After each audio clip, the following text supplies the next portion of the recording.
ओम श्री गणेशाय नमः। हर हर महादेव। श्रावण मंथ महात्म्य अध्याय 22। श्रावण मास में किए जाने वाले संकष्ट हरण व्रत का विधान।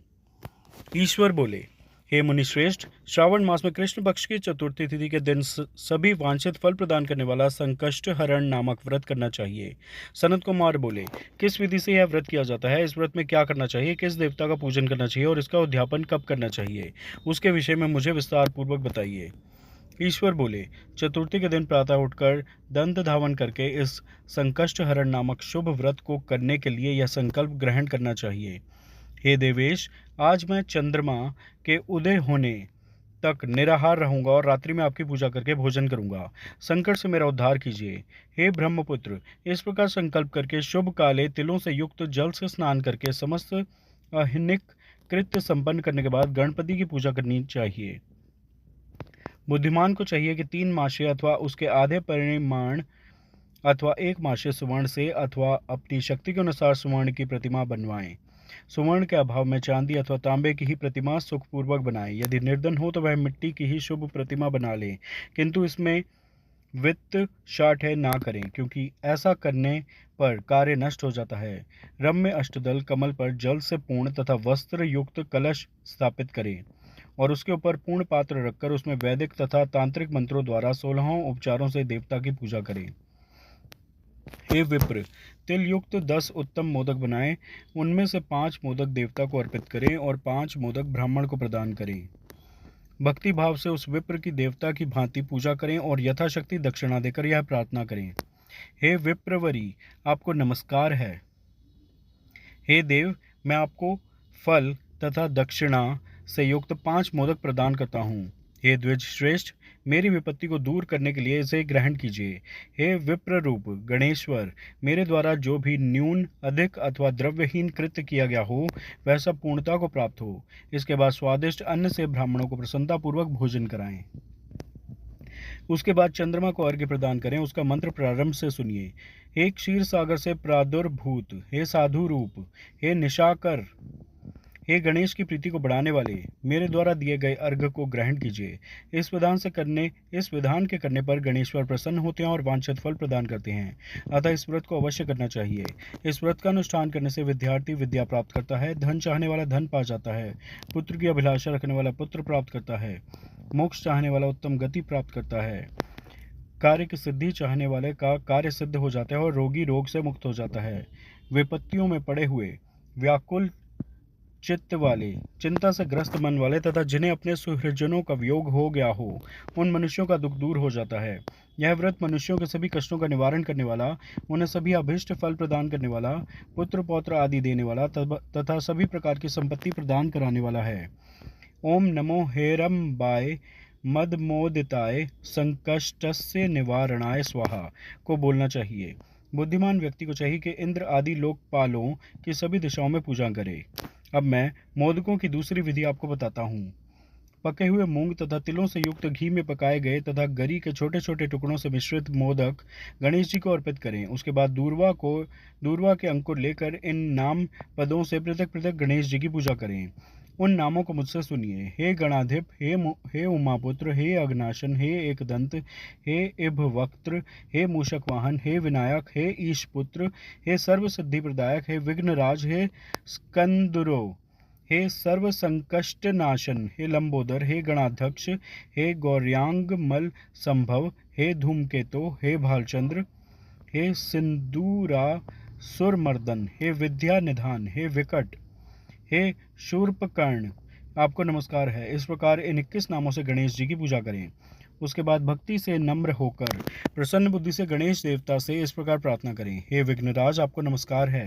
हे उमापुत्र, हे अग्नाशन, जिस उद्देश्य से मैंने यथाशक्ति आज आपका पूजन किया है, उससे प्रसन्न होकर शीघ्र ही मेरे हृदय स्थित मनोरथों को पूर्ण कीजिए।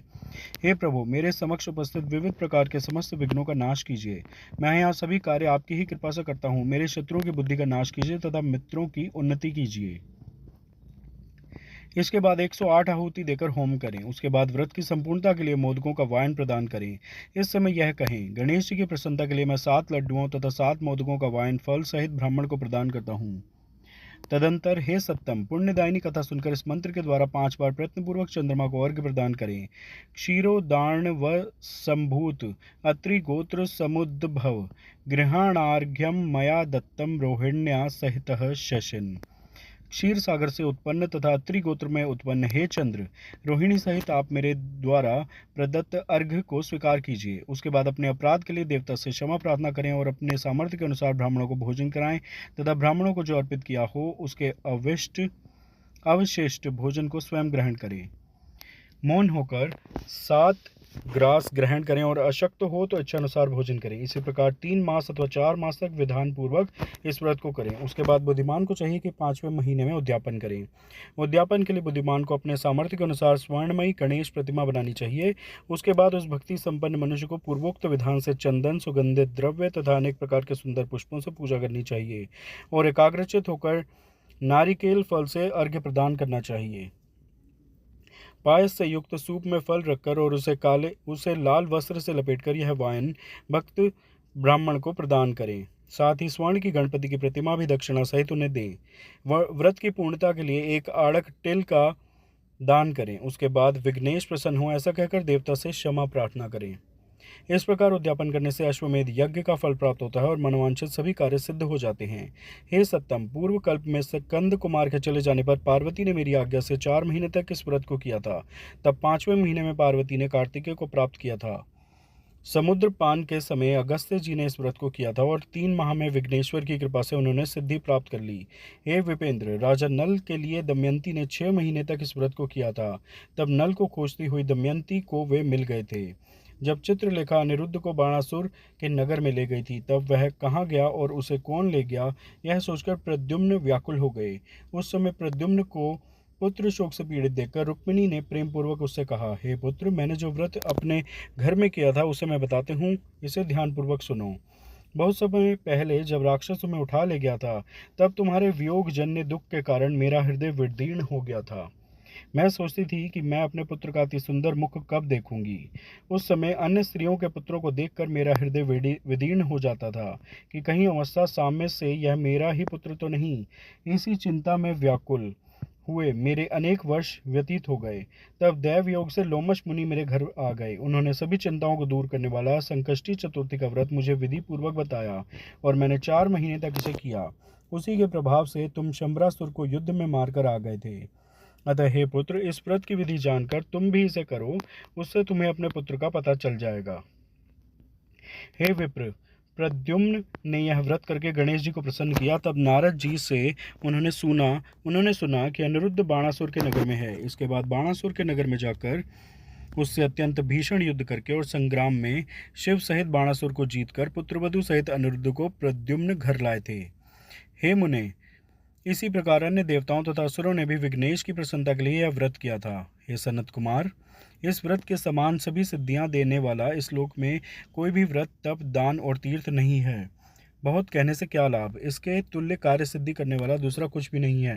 अभक्त, नास्तिक तथा शठ को इस व्रत का उपदेश नहीं करना चाहिए, अपितु पुत्र, शिष्य, श्रद्धालु तथा सज्जन को इसका उपदेश करना चाहिए। हे विप्रेश, हे धर्मिष्ठ, हे विधिनंदन, तुम मेरे प्रिय हो तथा लोकोपकार करने वाले हो, अतः मैंने तुम्हारे लिए इस व्रत का उपदेश किया है। इस प्रकार श्री स्कंद पुराण के अंतर्गत ईश्वर सनत कुमार संवाद में श्रावण मास महात्म्य में चतुर्थी व्रत कथन नामक 22वां अध्याय पूर्ण हुआ। आप सब प्रेम से मेरे साथ बोलिए, हर हर महादेव, हर हर महादेव, हर हर महादेव। कृपया इस वीडियो को लाइक व शेयर करें, मेरे चैनल सब्सक्राइब करें। धन्यवाद। ओम नमः शिवाय। ओम श्री गणेशाय नमः।